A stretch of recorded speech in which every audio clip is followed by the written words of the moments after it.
నమస్కారం అందరికీ. చాలా రోజులుగా మేము చెప్తున్న విషయం నిన్న నిరూపితమైంది. మొన్న తెలంగాణ అసెంబ్లీ ఎన్నికల్లో నిరూపితమైంది. కానీ ఈ లోక్సభ ఎన్నికల్లో పూర్తిగా తేట తెల్లమైంది. ఆ ఫ్యాక్టర్ ఏంటంటే గంప గుర్తుగా ముస్లింల ఓట్లు ఒకే వైపు పడ్డాయి. వాళ్ళు దేశంలో జరిగిన డెవలప్మెంట్ని చూడలేదు, వాళ్ళకి కేంద్ర ప్రభుత్వం నుండి వచ్చిన లాభాలు చూడలేదు. ఇంతకుముందు బీజేపీకి పడ్డ ముస్లిం ఓట్లు కూడా ఈసారి పడలేదని కూడా అనుకోవచ్చు చాలా వరకు. ఎందుకు ఇది జరిగింది? పాయింట్ నెంబర్ 1, కాంగ్రెస్ పూర్తిగా ముస్లింల కొరకు పనిచేసే పార్టీ అని నిరూపించడానికి చాలా శాయశక్తుల ప్రయత్నించి అందులో సక్సెస్ అయ్యింది. ఉదాహరణకు రామ మందిరానికి వ్యతిరేకంగా ఉండడం, ఎలక్షన్ క్యాంపెయిన్లో కూడా రామ మందిరానికి వ్యతిరేకంగా మాట్లాడడం, ముస్లింలను ఓబీసీలో కలపడం, చాలా ముఖ్యంగా కాంగ్రెస్ పార్టీ యొక్క మేనిఫెస్టో పూర్తిగా ముస్లింల కోసమే అన్నట్టుగా చేయడం. ఇంకా ముఖ్యమైనది ఏంటంటే కాంగ్రెస్ ప్రభుత్వంలోకి వస్తే రామ మందిరం యొక్క జడ్జిమెంట్ కాపీను మారుస్తామని అంతర్గతంగా ప్రచారం చేయడం.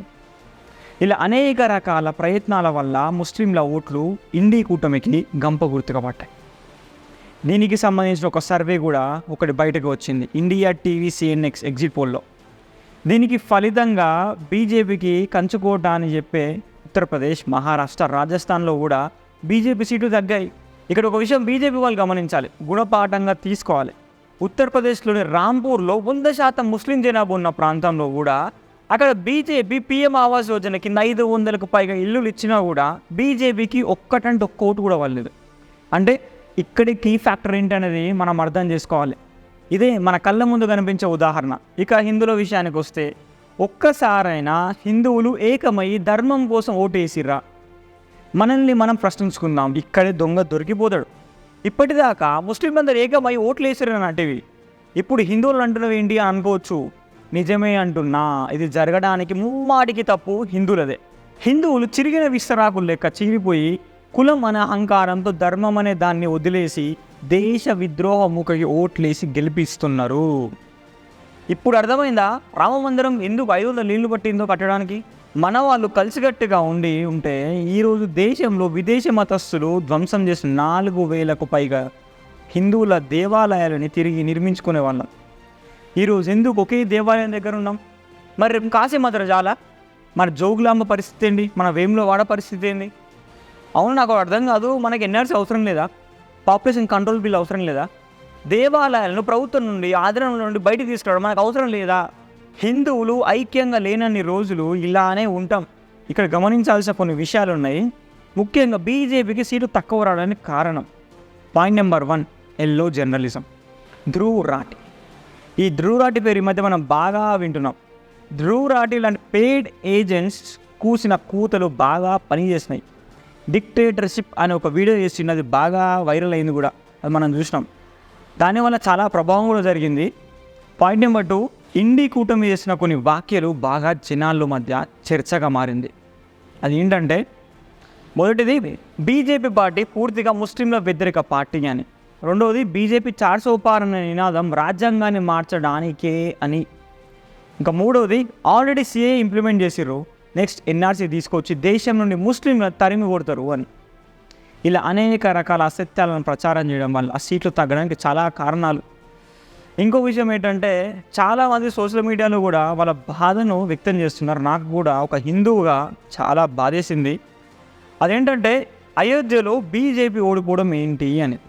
దీనికి బలమైన కారణం ఒకటి ఉంది. అదేంటంటే, ఇక్కడ బీజేపీ తరఫున పోటీ చేసిన వ్యక్తి లాలూ సింగ్ మీద కొంత అసహనం ఉంది. దీనికి తోడు వీళ్ళు గెలిస్తే రాజ్యాంగాన్ని మారుస్తారు అనే ఒక అసత్యాన్ని ప్రజల్లోకి బలంగా తీసుకుపోయినారు. దీనిని అక్కడ బీజేపీ తిప్పి కొట్టలేకపోయింది. ఇది వాళ్ళకు చాలా పెద్ద దెబ్బ అయింది. అందుకే అక్కడ సమాజ్వాదీ పార్టీ తరఫున పోటీ చేసిన వ్యక్తికి ఓటర్లు మద్దతు ఇవ్వడం జరిగింది. ఇది మాత్రమే కాదు, ఇంకా చాలా ఫ్యాక్టర్స్ ఉండొచ్చు, బట్ ముఖ్యమైనది మాత్రం ఇదే. ఒక్కసారి ప్రజలు ఆలోచించేది ఉండే, ఇన్ని చేసిన బీజేపీకి మనం ఎందుకు మద్దతు ఇవ్వద్దని. ఒక్కసారి ఆలోచించుర్రి, కరసేవకులను కాల్చి చంపిన పార్టీకి మనం ఎందుకు ఓటు వేయాలని అనుకుని ఉంటే ఈరోజు ఈ లెక్కన వేరే ఉంటుండే. ప్రతి హిందూ సిగ్గు తెచ్చుకోవాల్సిన విషయం ఇది.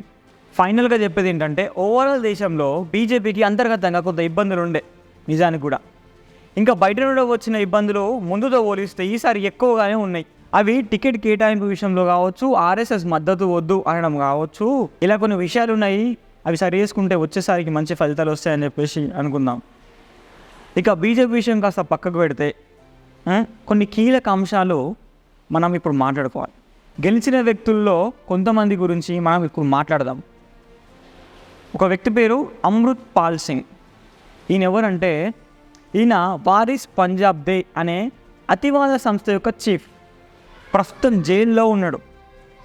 జైల్లో ఉండి కూడా స్వతంత్ర అభ్యర్థిగా పోటీ చేసి విజయం సాధించిండు. ఈయన జాతీయ భద్రతా చట్టం కింద అరెస్ట్ అయ్యిండు. ఖలిస్తానీ వేర్పాటువాదం కోసం జనాలు ఈయనను గెలిపించినారు. ఒక్కసారి ఆలోచించండి ఎలాంటి ఆలోచనలు ఉన్నారు జనాలు. ఇంకో వ్యక్తి షేక్ అబ్దుల్ రషీద్ అలియాస్ ఇంజనీర్ రషీద్ అంటుంటారు. బారాముల్లా నుండి పోటీ చేసి గెలిచిన వ్యక్తిన ఇక్కడ కూడా సేమ్ ట్విస్ట్. ఈయన ప్రస్తుతం తీహార్ జైల్లో ఉన్నాడు. జైలుకి వెళ్ళడానికి కారణం ఏంటంటే టెర్రరిస్ట్కి ఫండింగ్ చేసినందుకు లోపల వేసినారు. నేను ప్రజలను అడుగుతున్నా, what kind of democracy it is? తమిళనాడులో మన హిందువులకు కొంచెమైన సిగ్గుంటే హిందూ ధర్మాన్ని దూషించిన పార్టీకి మద్దతు ఇవ్వనే ఇవ్వరు. కానీ మనకు సిగ్గు లేదు కదా. అందుకే హిందూ ధర్మాన్ని డెంగ్యూతో పోల్చిన పార్టీకి మద్దతు ఇచ్చినారు. సపరేట్ దేశం కావాలని కోరుకున్న పార్టీకి మద్దతు ఇచ్చినారు. జనాలు ఎవరిని ఎన్నుకోవాలని కోరుకుంటున్నారో వాళ్ళకైనా అర్థమవుతుందా అనేది నా పాయింట్ ఇక్కడ. జనాలను అనకపోతే ఇంకెవరిని అనాలి? ఇంకా కళ్ళ ముందర కనిపిస్తున్న వాస్తవాలను పక్కకు పెట్టి దేశ వ్యతిరేకులకు సపోర్ట్ చేస్తున్నారంటే ఏమనాలి మిమ్మల్ని? పేరుకే హిందువుల మెజారిటీ దేశం, కానీ తమ గురించి మాటలు గొంతులను నేడు అడ్డుకట్ట వేస్తున్నారు కదా. మనని ఎవరో ఎక్కడి నుండో వచ్చి విడగొట్టాల్సిన అవసరం అసలే లేదు. మనకి మన చాలు. ఆయన ఇన్ని చెప్తే ఏం లాభం? దీపం ఉన్నప్పుడే ఇల్లు చక్కదిద్దుకోవాలి. మనకు వచ్చిన అవకాశాలను పోగొట్టుకొని కష్టాలు వచ్చినప్పుడు ఏడిస్తే ఏం లాభం చెప్పండి? కర్మ అనుభవించండి.